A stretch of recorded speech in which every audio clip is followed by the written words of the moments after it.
పుష్ప 2 తొక్కిసలాట పర్యవసానంగా ముఖ్యమంత్రి రేవంత్ రెడ్డి శాసనసభలో నిప్పులు చెరిగి వారం కూడా తిరగలేదు. తెలుగు సినిమా పెద్దలు చేతులు కట్టుకుని ఆయన దగ్గరికి వెళ్ళారు. వారిని స్వాగతించేందుకు ముఖ్యమంత్రి గారు కూడా రెడీగానే కూర్చున్నారు. మేము వచ్చి కలుస్తామని వీళ్ళు చెబితేనో, సర్లే రండి అని ఆయన పిలుస్తేనే కదా ఈరోజు సమావేశం జరిగింది.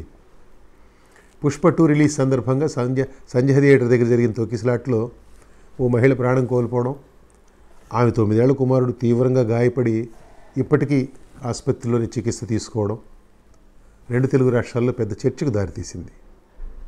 ఈ విషాదంపై పుష్ప టీం ప్రదర్శించిన మొద్దుబారినతనం, ఇన్సెన్సిటివిటీ, ఇది సీఎం రేవంత్కు ఒక అవకాశం కల్పించింది. ఆ రోజు ఆయన శాసనసభలో దీనిపై మాట్లాడింది తలవని తలంపుగానేనని మనం అనుకోనక్కర్లేదు. అప్పటికే పోలీసులు అల్లు అర్జున్ ఒక రాత్రి జైల్లో ఉంచారు. తొక్కిసలాట ఘటనకు అల్లు అర్జున్ బాధ్యత ఉంది అని అసెంబ్లీలో చెప్పిన ముఖ్యమంత్రి పనిలో పనిగా సినిమా రంగానికి కొన్ని హెచ్చరికలు కూడా జారీ చేశారు. ఆ వెంటనే రేవంత్ మాటలకు స్పందనగా మీడియా సమావేశం పెట్టిన అల్లు అర్జున్ తన వ్యక్తిత్వ హననానికి ప్రయత్నం జరుగుతుందని ఆరోపించి మరింత తెలివి తక్కువతనంగా అహంకారం ప్రదర్శించారు. దానికి ప్రతిఫలంగా 2 రోజుల తర్వాత చిక్కడపల్లి ఠాణాలో పోలీసుల ముందు కూర్చోవాల్సి వచ్చింది. దీనికి సమాంతరంగా పుష్ప నిర్మాత, దర్శకుడు, హీరో కలిసి బాధిత కుటుంబానికి 2 కోట్ల రూపాయల వరకు సహాయం అందించారు. ఈ మొత్తం వ్యవహారాన్ని ఒకసారి మనం పరిశీలిస్తే రేవంత్ రెడ్డిని ప్రేరేపించిన ఆలోచనలు ఎలాంటివి అయినప్పటికీ ఆయన తీసుకున్న వైఖరిని తప్పుపట్టలేం. కానీ సినిమా రంగం వారు మొదటి నుంచి తప్పు వైఖరినే ప్రదర్శిస్తూ వచ్చారు. తొక్కిసలాటలో ఒక ప్రాణం పోయిన విషాదం పట్ల స్పందించాల్సిన విధంగా స్పందించలేదు సరికదా, ఆ ఘటనకు సంబంధించి జైలుకు వెళ్ళి వచ్చిన అల్లు అర్జున్ను పరామర్శించడానికి పోటీలు పడి ముఖ్యమంత్రికి మరింత కోపం తెప్పించారు. ఆ ఆగ్రహాన్ని ఆయన దాచుకోలేదు. అసెంబ్లీలో మాట్లాడుతూ ఏం కన్ను పోయిందా కాలు పోయిందా అల్లు అర్జున్కు మీరందరూ వెళ్ళి పరామర్శించడానికి అని మండిపడ్డారు. ఇకపై తెలంగాణలో బెనిఫిట్ షోలు, టికెట్ ధరలు పెంచడాలు ఉండవు అని కుండబద్దలు కొట్టారు. సినిమా రంగంలో అలజడి రేగింది.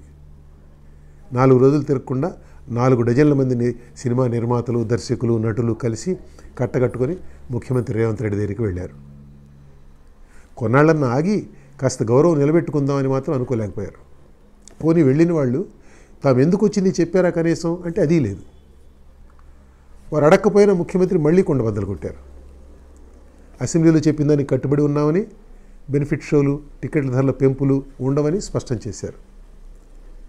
ప్రభుత్వంపై తమకు నమ్మకం ఉందని కాసిన డొల్ల కబుర్లు చెప్పి మన సినిమా వాళ్ళు బయటకు వచ్చారు. తాము మిగతా సమాజం కన్నా గొప్పవాళ్ళమన్న మానసిక స్థితి వల్ల ఇలాంటి పరిస్థితులు తలెత్తుతున్నాయని సినిమా వాళ్ళకి ఇప్పుడైనా అర్థమైందో లేదు. విచిత్రం ఏమంటే అలాంటి మానసిక స్థితిలో ఉన్నా కానీ తెలుగు సినిమా పెద్దలు దేహి అంటూ సర్కారు పెద్దల దగ్గరికి వెళ్ళగలరు. లేక అలా వెళ్ళడానికి ఆ మానసిక స్థితి కారణమేమో. అన్ని పరిశ్రమలలాగా సినిమా పరిశ్రమకు కూడా మౌలిక సదుపాయాల కల్పనలో సహాయపడాలని అడిగితే అర్థం ఉంటుంది. పెద్ద పెద్ద పెట్టుబడులు పెట్టాం కాబట్టి టికెట్ రేట్లు పెంచుకోవడానికి అనుమతి ఇవ్వండి, రాత్రింబౌళ్ళు సినిమా ఆడేందుకు అనుమతి ఇవ్వండి, లేకపోతే పెట్టుబడులు తిరిగి రావు అని అడగటం ఏమిటి? పెద్ద పెట్టుబడి పెట్టాం కాబట్టి ప్రేక్షకుల నుంచి ఎక్కువ డబ్బులు వసూలు చేయడానికి అనుమతి ఇవ్వండి అనడాన్ని ఎలాంటి లాజిక్తో సమర్థించుకోగలరు వీళ్ళు? మనం గతంలో ఒకసారి అనుకున్నాం కొద్ది రోజుల క్రితం, ఇది ఫ్రీ మార్కెట్ సూత్రాలకు విరుద్ధం. రెండవది, అలా పెంచేందుకు ప్రభుత్వానికి విచక్షణాధికారం ఉండటం కూడా ఏమాత్రం సబబు కాదు. ఏ సినిమాకు పెంచాలో ఏ సినిమాకు పెంచకూడదో ప్రభుత్వం నిర్ణయిస్తుందా? వారికి ఆ విచక్షణాధికారం ఇవ్వడం సబబేనా? నిర్ణయించమని కోరేవాళ్ళు, అలా నిర్ణయించమని కోరేవాళ్ళు ఆ పని పచ్చి స్వార్థంతో చేస్తున్నట్లు కాదు. సినిమా అనేది కళ. అందులో పెద్ద మొత్తాల పెట్టుబడి ఉన్నప్పటికీ ఆ పెట్టుబడులను తిరిగి సంపాదించడం ఎంతో ముఖ్యమైనప్పటికీ బేసిక్గా చలనచిత్రం రూపొందించడం అనేది ఒక కళ. దాన్ని కాదనలేం, విస్మరించకూడదు కూడా. ప్రజల నుంచి వస్తున్న సాటిలేని ఆదరణ కారణంగా సినిమా అనేది చాలా పెద్ద ఇండస్ట్రీగా మారినప్పటికీ అనేక కళల సమాహారం సినిమా. అన్నీ కలిస్తే ఒక సినిమా తయారవుతుంది. గొప్ప ప్రజాదరణ ఉన్న సినిమా రంగంలో ప్రవేశించి సక్సెస్ అయిన వాళ్ళు రాజకీయ నాయకుల దగ్గరికి దేహి అంటూ వెళ్ళడాన్ని ఎలా అర్థం చేసుకోవాలి? నాకెప్పటికీ అర్థం కాదు.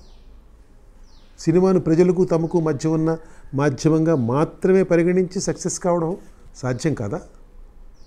ఎన్ని భాషల్లో ఎంతమంది ఫిల్మ్ మేకర్స్ గొప్ప గొప్ప కళాఖండాలు తీసి వాటిని కమర్షియల్గా కూడా సక్సెస్ చేయలేదు? మనం ఎక్కడో ఉన్న హాలీవుడ్ దాకా వెళ్ళక్కర్లేదు. మన పొరుగున కేరళలో నిన్న కాలం చేసిన మహానుభావుడు ఎంటీ వాసుదేవన్ నాయర్ ఎలాంటి సినిమాలు తీశారు? ఆయన ఎంత గొప్ప విజయాలు సాధించారు. ప్రభుత్వం ద్వారా సాయం పొందకపోతే సక్సెస్ కాలేవనే ఫార్ములాతో సినిమా తీయడం ఎవరికి మేలు చేయడానికి, ఎవరిని ఉద్ధరించడానికి? సినిమాకు ప్రభుత్వానికి లెంక పెట్టడం సినిమాకు కానీ కళ్ళకు కానీ మేలు చేస్తుందా? తెలుగు సినిమాలను ప్రపంచ స్థాయికి తీసుకువెళ్ళడం తమ లక్ష్యం అంటూ ఇవాళ సినిమా పెద్దలను ముఖ్యమంత్రి దగ్గరికి తీసుకువెళ్ళిన దిల్ రాజు గారు గొప్పలు పోయారు. ప్రపంచ స్థాయిలో ఎప్పటి నుంచో సినిమాలు తీస్తున్న హాలీవుడ్ నిర్మాతలు, అక్కడి దర్శకులు, అక్కడి నటీనటులు ఎప్పుడన్నా ఫలానా సినిమా కోసం ఫలానా పని చేసి పెట్టండి అని అమెరికన్ ప్రెసిడెంట్ని అడిగినట్టు మీరు విన్నారా? ఆత్మగౌరవం లేని కళాకారుడు ఎలాంటి కళ్ళను సృష్టించగలడు? ఇవాళ పెద్ద సినిమాలు తీసే దర్శకుల సృష్టిలో చాలా వరకు ఆత్మ కనపడకపోవడం దీని ఫలితమేనని నేను అంటాను. మీరు ఏకీభవిస్తారా?